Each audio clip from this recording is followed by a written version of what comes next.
हरिओम। एक गुरु के लिए वो क्षण, वो पल, वो दिन बहुत आत्मिक प्रसन्नता का होता है। जब एक साधक उन्हें ये बोलता है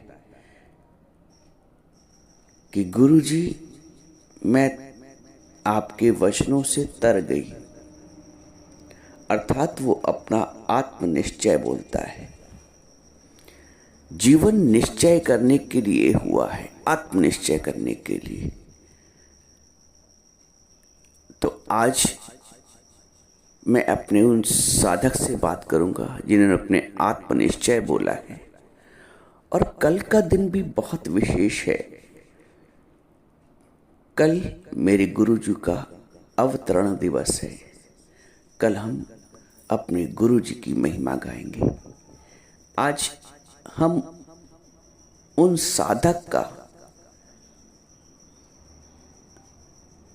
साधक से बात करेंगे जिन्होंने अपना आत्मनिश्चय व्यक्त किया है। देखिए, आजकल 2-3 दिन से हम लोग गुरु और शिष्य की वार्ता कर रहे हैं।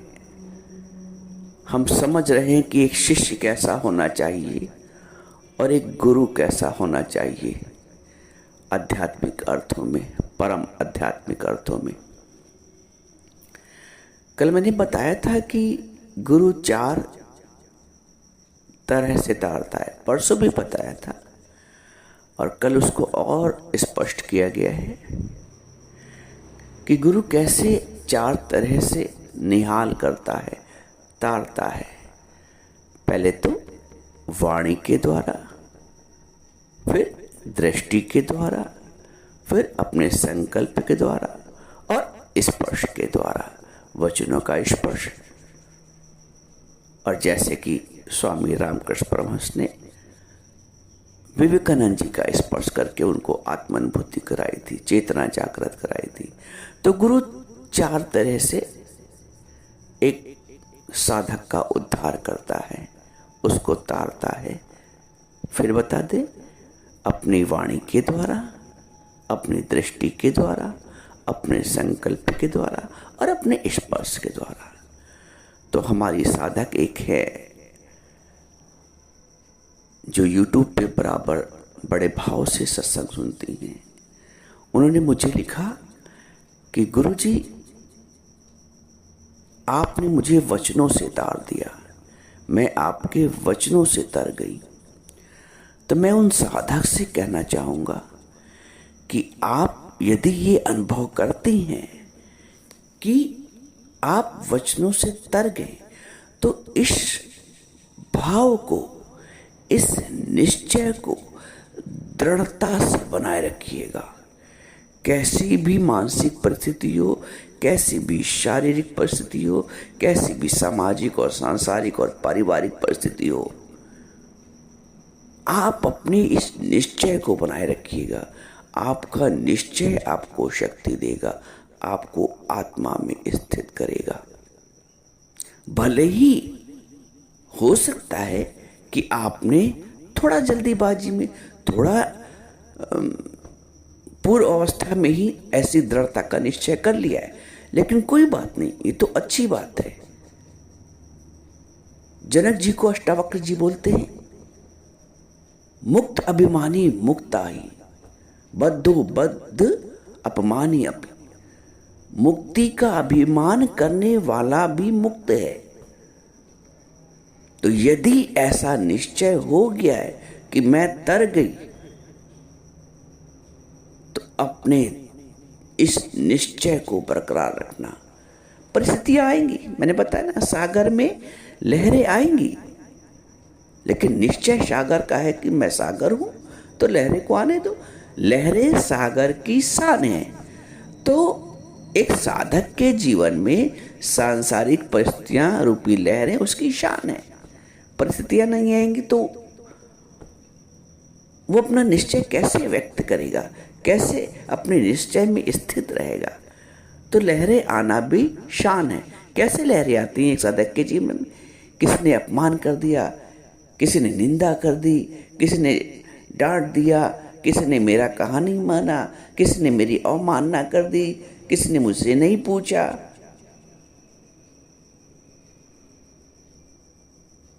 ये लहरें हैं और इन्हीं लहरों में आदमी बह जाता है जो ज्ञान के सिवाय होता है, जिसके जीवन में ज्ञान नहीं होता है। ये जो झीनी माया है, एक बार मोटी माया नहीं मिलती तो चल जाता है, लेकिन झीनी माया बहुत परेशान करती है। तो परिस्थितियां कैसी भी हों, परिस्थितियां विपरीत भी हैं, परिस्थितियां विषम भी हैं, तुम अपना समत्व बनाए रखना कि मैं आत्म स्वरूप, मैं ज्ञान स्वरूप, मैं मुक्त स्वरूप, मैं आनंद स्वरूप। ये निश्चय होना ही मनुष्य के जीवन की सफलता है, एक साधक के जीवन की सफलता है। बड़े विरलों को ये निश्चय होता है, कोई ऐसा बोल पाता है खोल के कि मैं तर गया, मैं आत्मस्थ हो गया।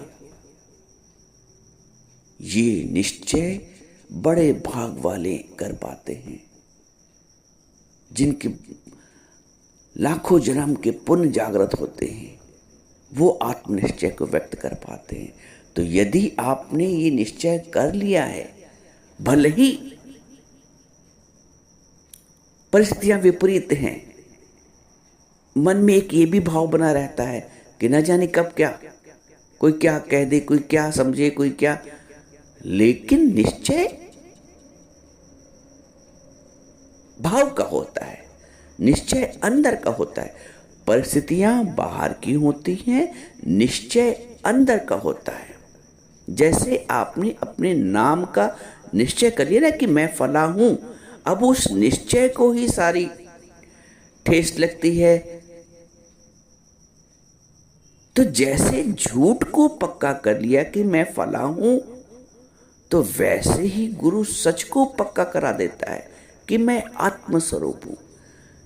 जैसे शरीर का भाव, मिथ्या भाव, ना रहने वाले शरीर का भाव अज्ञान में पक्का हो जाता है, वैसे ही सदा शाश्वत रहने वाले आत्मस्वरूप का निश्चय ज्ञान में पक्का होता है। हम सब ज्ञान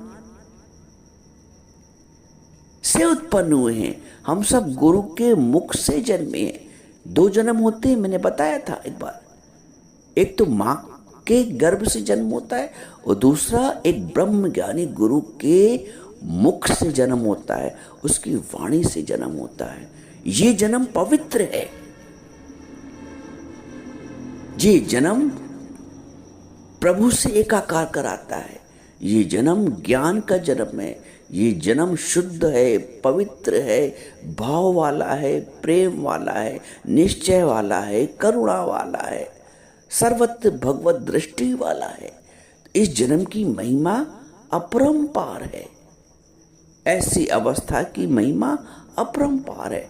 तो ये जो निश्चय की अवस्था है, मैं तर गया, मैं तर गई, ये कोटिन में कोई एक, नानक बोलते करोड़ों में किसी एक को होता है। इस निश्चय को बरकरार रखना, परिस्थितियां कैसी भी आए, तुम तर ही गए हो। अगर निश्चय कर लिया है कि मैं तर गए, तो मैं तर गया। इसी को जनक जी को बताया है अष्टावक्र जी ने, मुक्त अभिमानी मुक्तो ही बद्धो बद अभिमानी अपि। जिसने मुक्ति का अभिमान भी कर लिया, एक तो लोग झूठा अभिमान करते कि मैं शरीर हूं, तुमने सच्चा अभिमान किया है, और सच्चा अभिमान करने वाला मुक्त है। मुक्तो अभिमानी मुक्त ही। और जो बंधन का अभिमान करता है, मैं शरीर हूं, तो वो शरीर हमेशा रहता है, शरीर के अनुसार उसका कर्म के अनुसार उसका फिर शरीर मिलता रहता है, उसका जन्म मरण लगा रहता है। लेकिन जिसने मुक्ति का अभिमान कर लिया है, वो मुक्त है, आज ही मुक्त है। अधुना एव सुखी शांत, बंधन मुक्त भविष्यसि। अष्टावक्र जी कहते हैं अधुना एव सुखी शांत, वो अभी सुखी शांत है। कब होता है? इसके पहले की पंक्ति है, यदि देहम प्रतिकृत्य, यदि तुमने अपने आप को देह के भाव से ऊपर उठा लिया, आत्मनिश्चय कर लिया, तो अधुना एवं सुखी शांत बंधन मुक्त भविष्य और बंधन मुक्त हो गए। तो इस स्थिति का निश्चय करना ही ज्ञान की परम अवस्था है। इस स्थिति को अपने आप पे लागू करना ही ज्ञान की परम अवस्था है, और ये निश्चय पक्का करना ही जीवन की सफलता भी है। मनुष्य के जीवन की सफलता है, एक साधक के जीवन की सफलता है। तो आज से ऐसा सभी साधक, एक की बात नहीं कह रहा हूं, मैं सबसे कहता हूं, तुम अभिमान मुक्ति का करो। मैं मुक्त स्वरूप, मैं मुक्त हूं, मैं मुक्त हूं, मैं मुक्त हूं।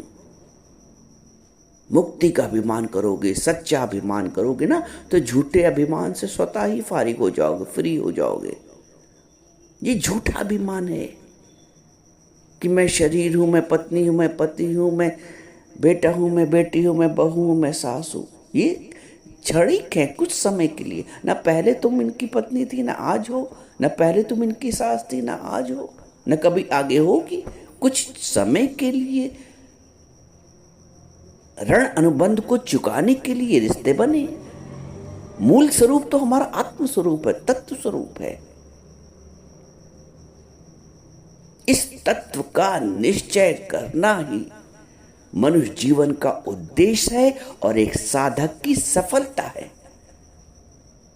तो वो साधक बहुत भाग्यवान होते हैं जो गुरु के सन्मुख आ पाते हैं, गुरु के वचनों को, वाणी को ग्रहण कर पाते हैं, समझ कर पाते हैं, आत्मसात कर पाते हैं, और फिर उसके बाद अपना निश्चय भी कर पाते हैं। जैसे आप करते हो कि मैं आपके वचनों से तर, ये निश्चय सदैव बना रखना। इस निश्चय की जीत होगी। मैं फिर कह रहा हूं, परिस्थितियां कैसे भी ऊंची नीची हो, हालात कैसे भी ऊंचे नीचे हो, आज का निश्चय तुम्हें सदैव के लिए तार देगा, मुक्त कर देगा। परिस्थितियां शरीर के लिए होंगी, उस संबंध के लिए होंगी जो तुमने मान रखा है। आत्मा के लिए कोई परिस्थिति नहीं। आकाश के लिए क्या परिस्थिति? कैसा भी आंधी तूफान बाढ़ आग लग जाए, आकाश निर्लेप है। आकाश निर्लेप है, इसलिए आत्मा की उपमा भी आकाश से की गई है। हम सब आकाश स्वरूप है, आकाशवत है, आकाशवत निर्लेप है।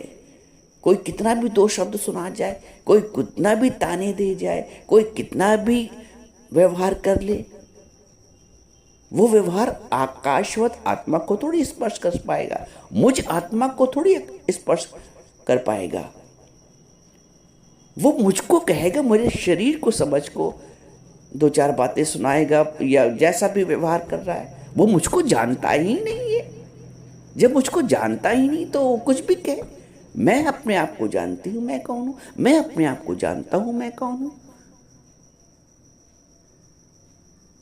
मैंने अपने आत्म स्वरूप का निश्चय कर लिया है, मैंने अपने ज्ञान स्वरूप का निश्चय कर लिया है, मैंने अपने आनंद स्वरूप का निश्चय कर लिया। आनंद आनंद भयो मेरे माई। कबीर कहता आनंद हो गया मुझे, अब ना आनंद की कोई स्थिति नहीं है मेरे जीवन में, अब दुख की कोई स्थिति नहीं मेरे जीवन में, अब निंदा मान स्तुति बढ़ाई चुगली किसी चीज की कोई स्थिति मेरे जीवन में नहीं है। मैं इतना निर्लेप हो गया हूं। इस निर्लेपता का निश्चय करो। कोई कुछ भी कहे, कोई कुछ भी करे, कुछ कबीर तेरी कोठरी गलकटियन के पास। ये मानते हैं कि हमारी जो कोठरी है, हमारा जो रहेस है, जहां हमारी रहनी है, जहां हम रह रहे हैं, ऐसे लोगों के बीच है जो एक दूसरे का गला काट रहे हैं। कबीर ने बोला है कि कबीर तेरी कोठरी गलकटियन के पास। अरे जो करेंगे सो भरेंगे, तू क्यों भया उदास? तुम क्यों उदास होते हो? तुम अपने आत्मा के निश्चय में रहो, तुम अपने सत्य स्वरूप में टिको, तुम शरीर में मत टिको, संबंध में मत टिको, तुम अपने सत्य स्वरूप में टिको। तुमने जो निश्चय किया है उस निश्चय पे बरकरार रखना अपने आप को, उस निश्चय पे। यही तो आत्मा का, आत्मा स्थित, जो आत्मस्थित पुरुष है, साधक है, उनकी स्थिति है। इसी को तो भगवान ने बताया है गीता के 2 अध्याय में। प्रजहाति यदा कामान सर्वान पार्थ मनोगतान आत्मन्यो आत्मना तुष्टा स्थित प्रज्ञ दोचिते। जो भली बात अपनी आत्मा से आत्मा में स्थित है, प्रजहाति यदा कामान, सारी कामनाओं का त्याग करके, कुछ नहीं चाहिए, न किसी से मीठे बोल चाहिए, न किसी से अच्छा व्यवहार चाहिए। चाहना ही तो रुला रही है, बंधन है चाहना, कुछ नहीं चाहिए। चाह चमारी चेरी तेनी चंती नीच, तू तो पार ब्रह्म है, तू तो पूर्ण ब्रह्म है। यदि चाह ना होती बीच, तो मेरे बीच कोई चाहना नहीं है, कुछ भी नहीं चाहिए। मैं आनंद स्वरूप, मैं ज्ञान स्वरूप, मैं मुक्त स्वरूप। इस बात की रटन कर लो, मैं मुक्त हूँ, मैं मुक्त हूँ, मैं मुक्त हूँ। और फिर अपना निश्चय हमें बताइए, कितनी शक्ति मिलती है इन शुद्ध वचनों से, इन पवित्र वचनों से, इन निश्चय के वचनों से, इन मुक्ति भरे वचनों से।